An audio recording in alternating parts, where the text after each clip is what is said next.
morning, I'm Claire Murphy. Welcome to the Solo Bureau. On a Friday, we like to catch up with what's been going on around the country, so we'll do a state-by-state flyby in order to see what's news where you are shortly. First up, just wanted to say a very big thank you to everyone who's joined the Solo Bureau Substack community this week and to those who've chosen a paid subscription because you want to support me financially as well as be a member of the community. I don't actually know what to say. Speechless at your generosity and absolute force of nature that all of you have been to keep this show performing. Thank you so much. I would also like to make it known to you that I will always be absolutely transparent about what's happening behind the scenes here at the Solo Bureau. And I want to let you know that, yes, there have been discussions about monetizing the show this week. And thank you to Melly G, who sent me a message saying she was glad she could listen to me again and to take all the ads because rational, real-world, money-earning and bill-surviving people know good content is not free. But I will endeavour to make the right choices for this show and for you. I don't want to stack it full of ads, and I also want to make sure that the businesses who are attached to this show aren't competing with the show's moral compass either. So I just wanted to keep you across what's going on. One more thing before we get into today's news, there is going to be another show to listen to tomorrow. My very good friend and former colleague Callie has a book club, and there has been some very big book news this week that we're going to touch on, as well as give you a review of a book that we've both read recently that we absolutely loved, and give you some reading recommendations too. So a surprise Saturday episode tomorrow if you want something to listen to on the weekend. Okay, let's do it. It's Friday, June 12th.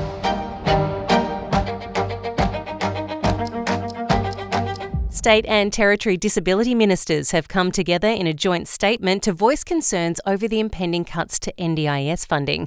They accused the Albanese government of going against previous recommendations and reviews and that it breached agreements made at National Cabinet earlier this year. Under the proposed changes, more than 300,000 people will be removed from the scheme or prevented from joining as the government looks to rein in the $50 billion spending. It will cut access to certain funding areas and move people onto other supports, including state-based services, which the ministers say they are not prepared for. The three-day snap Senate inquiry into the matter heard from people across the disability sector, the majority of which pushed back on the changes as they stand. People were only given 2 weeks to make submissions, with more than 4,000 reaching out to have their say. The changes will save the federal government more than $36 billion in the next 4 years, the scheme growing faster than Medicare and becoming the second largest social support network in Australia behind the aged care pension. There are also concerns about a criminal element who are exploiting the scheme. Southern Cross Media Group has announced they're making hundreds of staff redundant, including some very well-known names.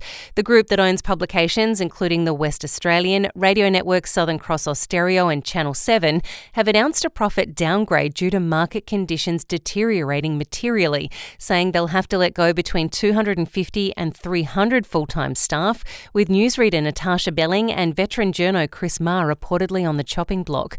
The company, which was only formed earlier this year when they merged with Seven West Media, once owned by billionaire Kerry Stokes, said the staff would be leaving the group before June 30. After yesterday threatening to hit him again, US President Donald Trump has cancelled planned strikes against Iran. Donald Trump posted on social media, based on the fact that discussion with the Islamic Republic of Iran have been brought to the highest level of Iranian leadership and approved, I have, as President of the United States of America, cancelled the scheduled strikes and bombings against Iran. He went on to say that final points have been approved by all parties, referring to the ongoing peace agreement, saying that the naval blockade will remain in full force and effect until it's finalised. He finished the post with time and place of the signing to be announced shortly. Following Australia's lead, Canada has introduced a digital safety bill to ban social media for under 16s. The bill also plans to make AI chatbots safer by setting up a digital regulator to establish safety standards. Companies who allow under 16s to remain on their platforms face penalties of 3% of their global revenue or up to 10 million Canadian dollars, whichever is more. It's been 6 months since the ban was introduced here in Australia, many saying they can see it changing teen lives for the better, while skeptics say many teens are still using social media and that the restrictions are too difficult to enforce. We're now just 2 days out from the Socceroo's World Cup opener, and there are concerns for Australia's star striker Mohamed Toure. Toure was absent from training ahead of the Aussies opener against Turkey, the only player not involved in the session, with no reason given by coaching staff as to why he wasn't there. Fellow player Milos Degenek spoke to the press after training and didn't seem to think anything was too wrong. You'll see him tomorrow. Sure. When did the boys notice that he wasn't out there? I didn't notice he wasn't out there because a lot of the session was separate parts, attack, defence. But you'll see him tomorrow, and I'm sure he'll be more than happy to speak to you guys. Now, there's been quite a bit of Taylor Swift news around this week, but this one had people's jaws on the floor for two reasons. The singer was courtside with her good friends, the Haim sisters, to watch the New York Knicks beat the San Antonio Spurs in the NBA, the girls wearing matching Knicks-themed pun t-shirts.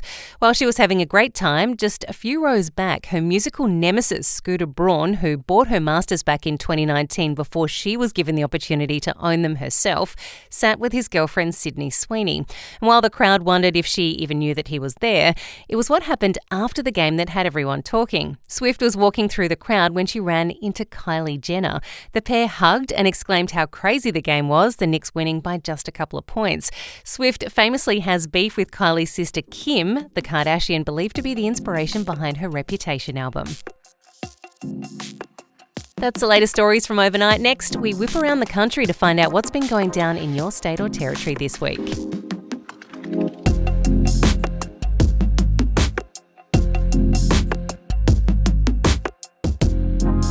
All right, we're starting in our nation's capital today. ACT Treasurer Chris Steele has announced all first home buyers would be exempt from paying stamp duty on property purchases from July 1 as he unveiled the budget for the territory on Wednesday.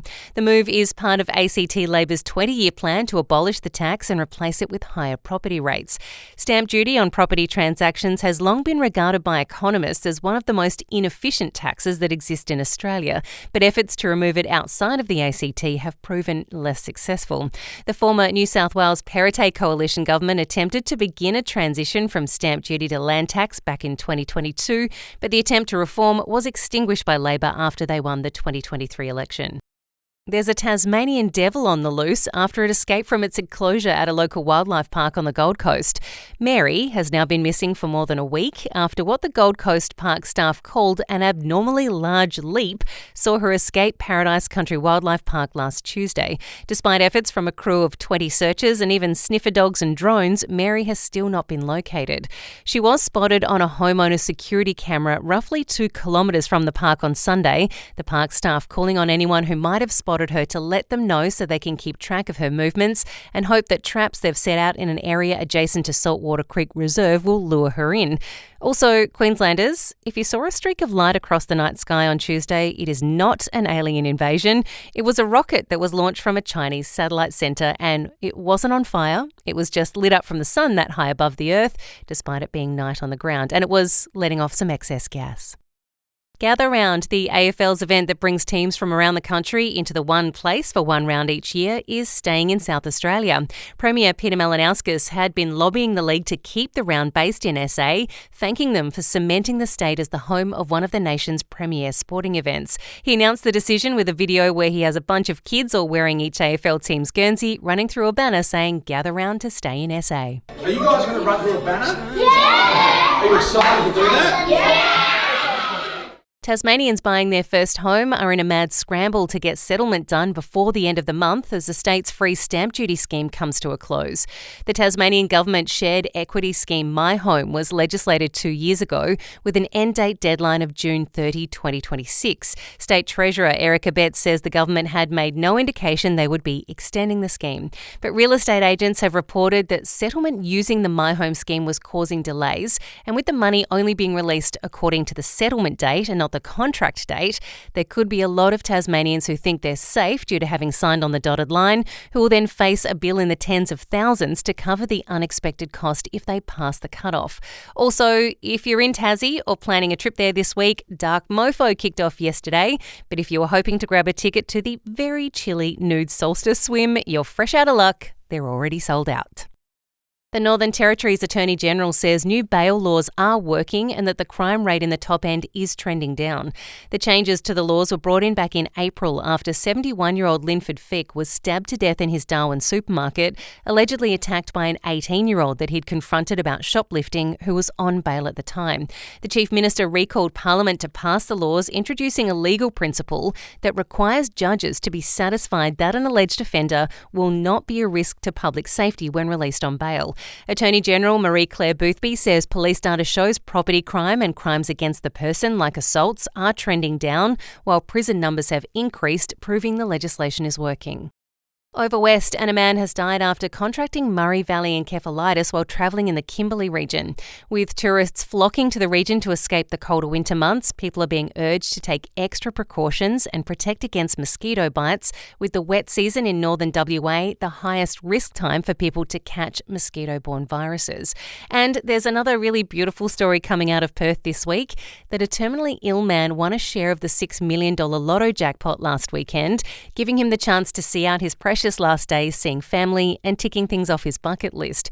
His wife told Perth Now that his story had prompted hundreds of people to post messages of goodwill for him online, and that these were proving just as valuable as the $772,000 winning ticket itself.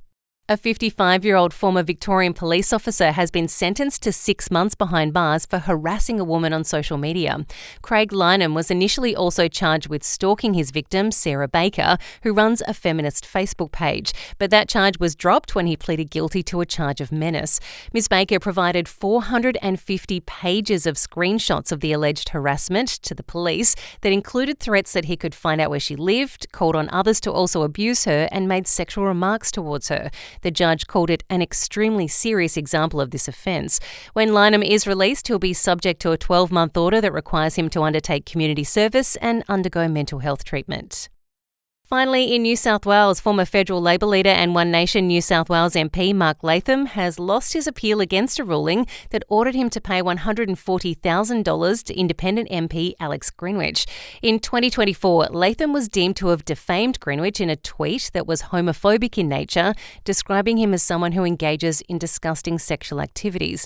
Greenwich says he was subject to an avalanche of homophobic hate in the aftermath. Mr. Latham appealed the decision, but the judge threw the appeal out along with Mr. Greenwich's cross-appeal to increase the penalty, agreeing that the tweet and further comments Mr. Latham made to the Daily Telegraph were defamatory, but kept the payout at $100,000 for non-economic loss and $40,000 in aggravated damages. Well, that's all for today, but it's not all for the week, friends. Tune in tomorrow for the biggest book news of the week and a breakdown of Daphne Perry's sequel to Shield of Sparrows, The Rights of Starlings, a very contentious follow-up that has book talk divided. A surprise Saturday drop for you coming tomorrow morning. Enjoy. Have a great weekend.